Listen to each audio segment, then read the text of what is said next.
I remember the moment I stepped out of the car, my heels clicking against the cobblestone driveway, each step echoing louder than I wanted it to. The laughter that drifted from the reception hall wasn't welcoming. It was sharp, polished, and cruelly amused. It wasn't meant for me, but somehow it wrapped around me like cold wind.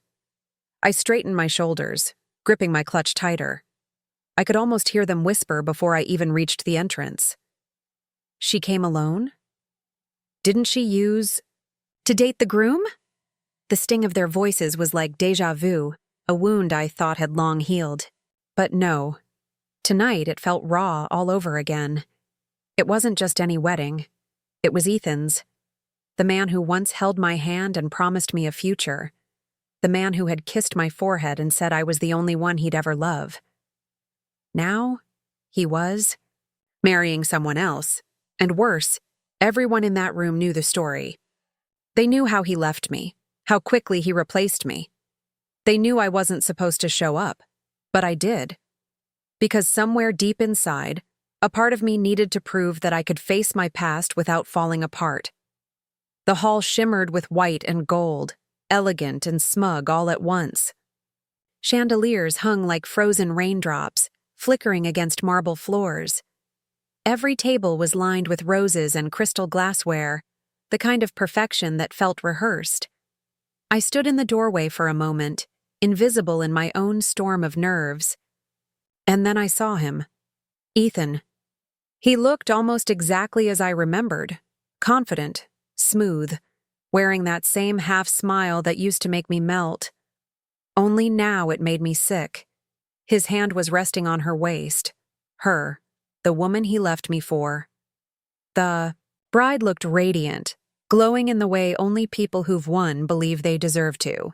When his eyes flicked toward me, his smile faltered for a second. It was subtle, but I caught it. That brief flash of discomfort, the reminder that ghosts of old love stories don't disappear. They just change their names. I sat down at a table near the back.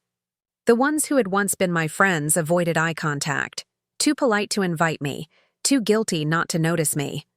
I could almost hear their inner dialogue. She's brave for showing up. She shouldn't have come. I took a deep breath, pretending to scroll through my phone. The ceremony began, and as the music swelled, I watched Ethan stare into his bride's eyes like he'd never hurt anyone before. The officiant spoke about fate, about love that finds its way even through mistakes. My throat tightened. Mistakes? That word hung heavy. Was it his mistake? Was she his correction? My chest ached, but I smiled anyway. Because I refused to give anyone the satisfaction of seeing me break. When they exchanged vows, Ethan said, "You make me feel free." My breath caught. That was the same line he had thrown at me 2 years ago, when he left. "You're too serious, Lena. You make everything heavy." She makes me feel free. The memory burned through me like acid. Still, I stayed seated, applauding when everyone else did. But inside, I whispered to myself, "You deserve each other." After the ceremony, I moved toward the buffet, partly to look busy, to escape. The laughter was louder now, the champagne flowing, and every laugh felt like it was meant to slice through me. I took a small plate, even though I wasn't hungry, pretending to be fascinated by the food. That's when I heard a calm voice beside me, deep and steady. "Rough crowd, huh?" I turned. A tall man stood next to me, dressed in a dark gray suit that fit him effortlessly. He didn't look like the others. No fake smiles, no curious eyes scanning for gossip. His expression was easy, almost kind. I raised an eyebrow. "You could say that." He grinned faintly. "I'm Daniel, the groom's cousin." "Oh," I said, trying not to sound defensive. "Lena." "Well, Lena," he said, his tone soft but teasing. "You look like you'd rather be anywhere else." I let out a small laugh despite myself. "You have no idea." He leaned casually against the table, picking up a piece of cake. "I might? Weddings are interesting. Lots of people pretending. That's one way to put it, I said. I glanced toward the dance floor, where Ethan and his bride were surrounded by adoring guests. Daniel followed my gaze but didn't ask. He didn't need to. Something in his quiet made it clear.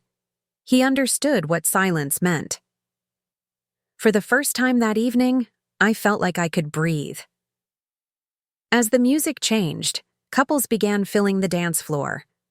The lights softened, the melody romantic and deliberate. Daniel turned to me, his expression unreadable. "Would you like to dance?" I froze for a second. The thought of stepping onto that dance floor alone, with everyone watching, terrified me. I could already imagine the whispers, "Look at her," desperate for attention. "Trying too hard?" "I don't know," I murmured. He extended his hand, patient, steady. "Then let's give them something else to talk about." Something inside me cracked open. For so long, I'd let fear dictate how I moved, what I said, what I allowed myself to feel. Maybe it was time to stop letting other people's opinions chain me down. So I took his hand. The moment our fingers touched, a strange calm washed over me. We stepped onto the dance floor, and just like that, the noise around us dimmed. The song swelled, soft and haunting, and I let him guide me. Daniel wasn't trying to impress anyone. His movements were natural, easy, grounded. He didn't look at me with pity or curiosity. He just looked at me. The golden lights shimmered across the room, reflecting off my dress, my hair, and his eyes. For a moment, it felt like the world had stopped spinning. The whispers faded into nothing. I wasn't the ex, or the girl who came alone. I was simply a woman who had survived, who was still standing, still breathing, still capable of feeling something other than shame. When the song ended, Daniel smiled faintly. "See? Not so bad." I couldn't help but laugh, a real, unguarded laugh. "You make it look easy." He tilted his head. "Maybe it's because you've been holding your breath all night." The words hit me harder than I expected. Because he was right. I'd spent years, trying to prove I was okay, that I'd moved on, that Ethan's betrayal hadn't broken me. But in truth, I'd been suffocating under the weight of pretending. As the next song began, we stayed there, swaying slowly among the crowd. For once, I wasn't thinking about who was watching. I wasn't thinking about Ethan, or the past, or the whispers that trailed behind me. I was just there, in that moment, with someone who didn't see me as a scandal or a pity story. I didn't know then that this night would change everything. That this stranger, this unexpected hand in the dark, would lead me to a version of myself I'd long buried beneath heartbreak. When Daniel finally walked me back to my seat, he said something simple, almost casual, but it stayed with me. "You don't owe anyone your silence, Lena."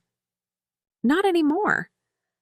The words echoed in my mind as I sat there, the world spinning around me in glitter and noise.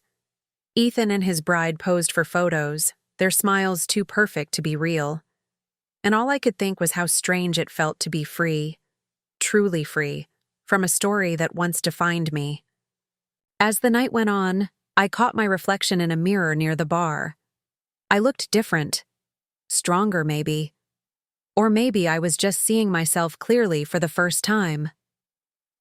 They had laughed when I arrived alone, but I wasn't the same girl who had once begged someone to stay. I had walked into a room that wanted to see me small, and somehow, I was standing taller than ever.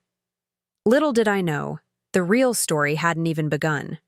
Because sometimes, the people who walk in quietly are the ones who leave with thunder in their wake. And that night, under the golden lights of someone else's fairy tale, I had just taken my first step into mine. The night deepened, heavy with perfume, champagne, and the low hum of laughter that felt more like static than joy.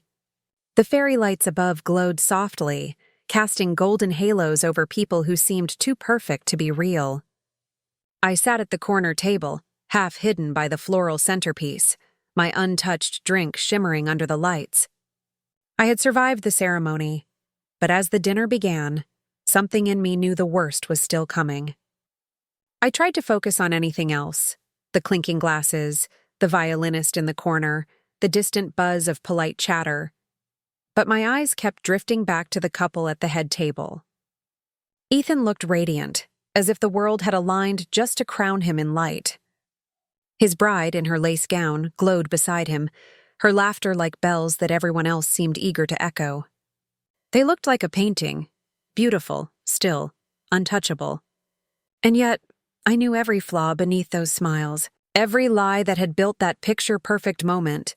I had promised myself I wouldn't cry. Not tonight, not in front of them. But every time Ethan's hand brushed hers, I felt my chest tighten like a vice. I had loved him once, honestly, fiercely. I had believed in him when he doubted himself, stood by him when he was struggling, and dreamed with him when we had nothing but hope. And he had thrown it all away for her.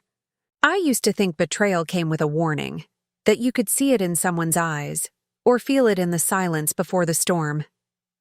But no. It comes quietly, disguised as love, whispered as reassurance, sealed with a kiss.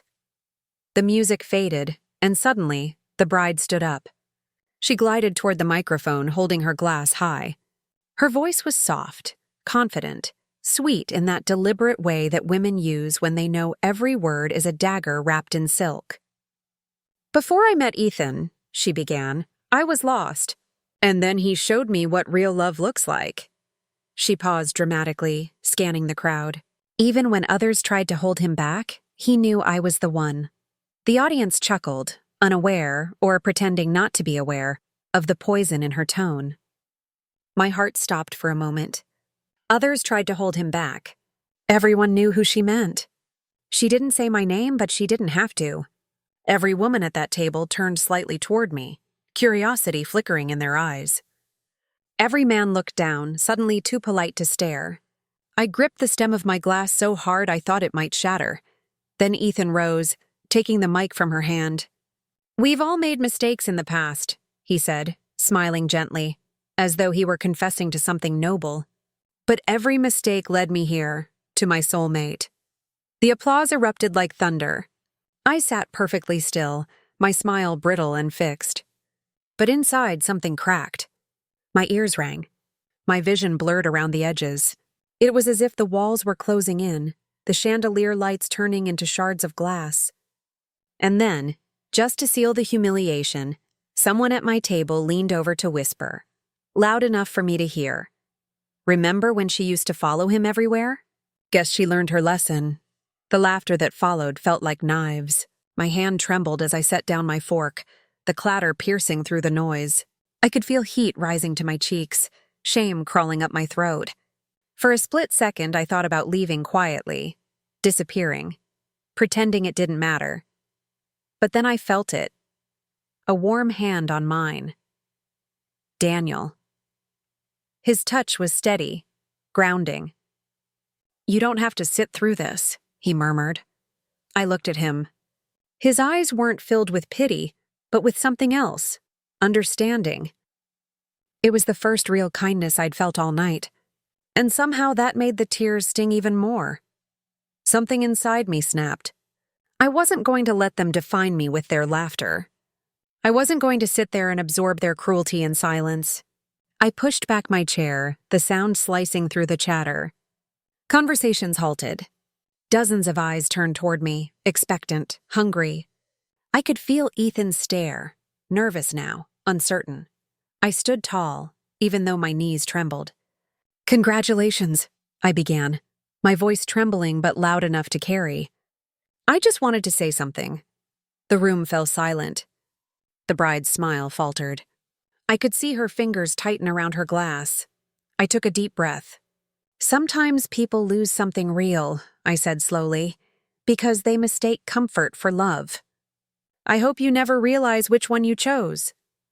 The words hung in the air like smoke. Slow, suffocating, impossible to ignore. A ripple moved through the crowd. Some gasped. Some shifted uncomfortably. Ethan's jaw tightened. His bride blinked, her perfect composure cracking for the first time that evening. I didn't wait for their response. I didn't need it. Daniel stood, and without hesitation, he took my hand.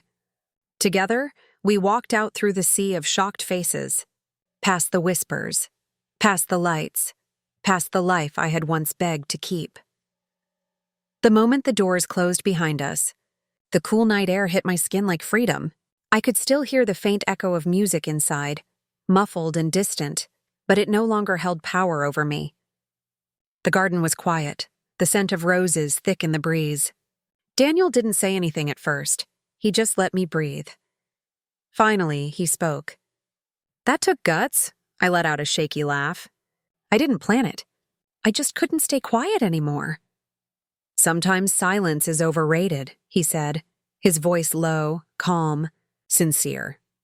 We walked along the path, our steps slow, the sounds of the party fading further into the background. My heels sank slightly into the grass, and I didn't care. For the first time in years, I didn't feel like I owed anyone an explanation. Daniel broke the silence again. "You know," he said, glancing at me, "I came tonight to support my cousin. But I didn't expect to find someone who reminded me what self-respect looks like." I turned to him, startled.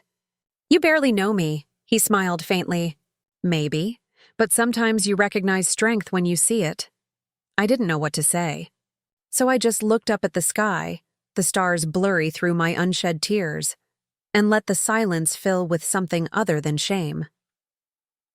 After a moment, Daniel stopped walking. The soft garden lights cast a glow over his face, his eyes steady on mine. "You walked in alone," he said quietly. "But maybe that was the point.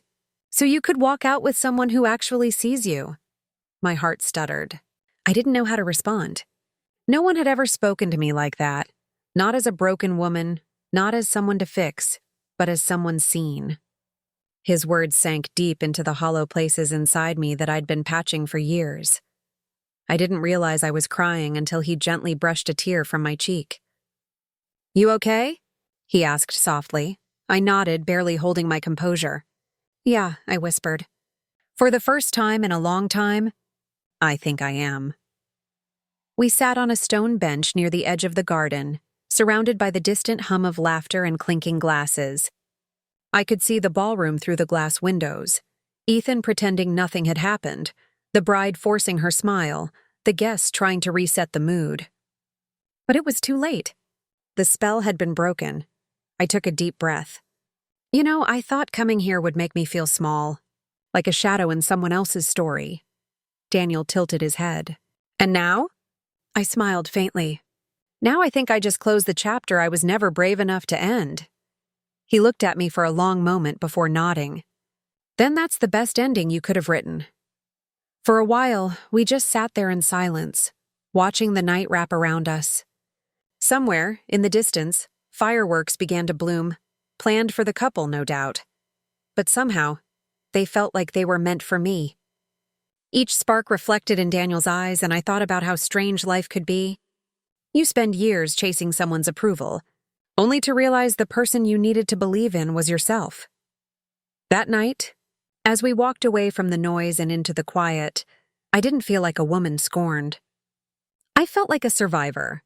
And somewhere between the sting of humiliation and the warmth of Daniel's steady presence, I understood something I never had before.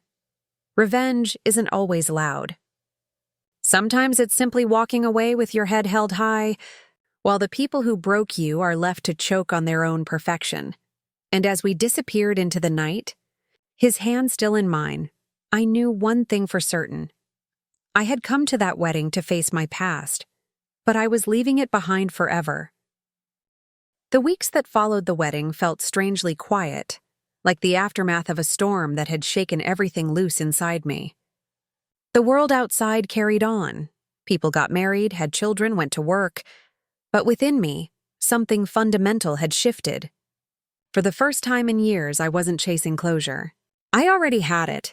What happened that night spread quickly, of course.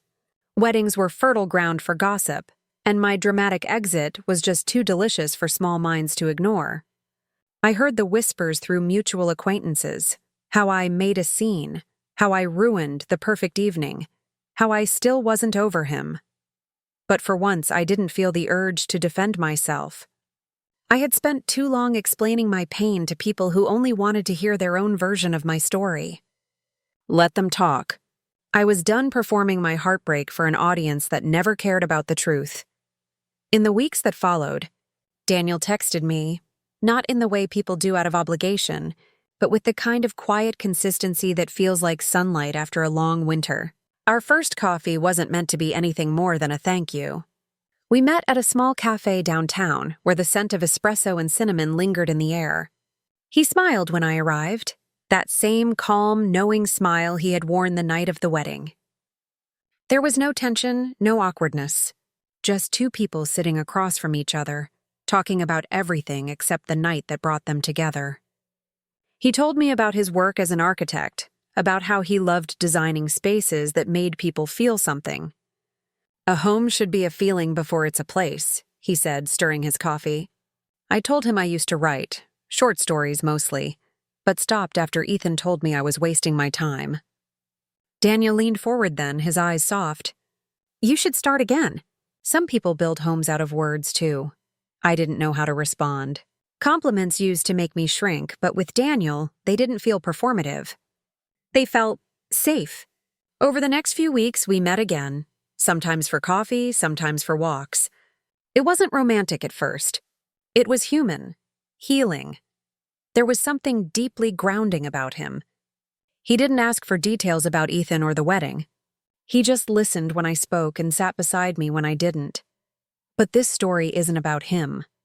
Not really. It's about what happens when you finally stop defining yourself by the people who broke you. One afternoon, we sat by the river, watching the sunlight dance across the surface of the water. The air was cool, and leaves floated past us like lazy memories. Daniel turned to me and asked, "Do you ever regret going to that wedding?" The question caught me off guard. I looked out at the water for a long time before answering. I thought I would, I said softly. That I'd wake up the next day wishing I hadn't gone. But I don't, because if I hadn't gone, I'd still be trying to prove I was enough for people who never really saw me. He nodded slowly, his gaze thoughtful. That's the real revenge, isn't it? Not hurting them, just healing yourself. I smiled, the corners of my lips trembling with the weight of truth. Yeah, I whispered. Healing is the quietest kind of revenge. That night, I wrote in my journal for the first time in years. My hand trembled as I formed the words. They laughed when I arrived alone. But leaving with self-respect, and someone who truly saw me was worth every whisper. I closed the notebook, tears pricking my eyes, not from sadness but from release. It was as if the version of myself who once begged for love had finally exhaled. Months slipped by like pages turning in a book I was finally ready to read. I found joy in small things again. The sound of rain, the smell of old books, the way the morning sun hit my kitchen counter just right. I started writing again, pouring fragments of my story into short pieces I never intended to show anyone. They weren't about Ethan or heartbreak. They were about rediscovery, about standing in the ruins and realizing you're still whole. One morning, as I was getting ready for work, a message popped up from a mutual friend. Did you hear? Ethan and Claire separated. I stared at the screen for a long moment. The old me would have felt vindicated, triumphant even, but I didn't. I felt peaceful, because karma doesn't always arrive with grand gestures or poetic justice. Sometimes it's quiet. Sometimes it's the realization that the person who broke you has to live with what they did, while you've already learned how to live without them. I deleted the message, closed my phone, and went about my day. I didn't tell anyone. I didn't need to. That was my final act of closure, the refusal to care. Later that month, Daniel invited me to see one of his projects, a restored library in the heart of the city. As we walked through the renovated space, I trailed my fingers along the old wooden shelves, inhaling the scent of dust and ink.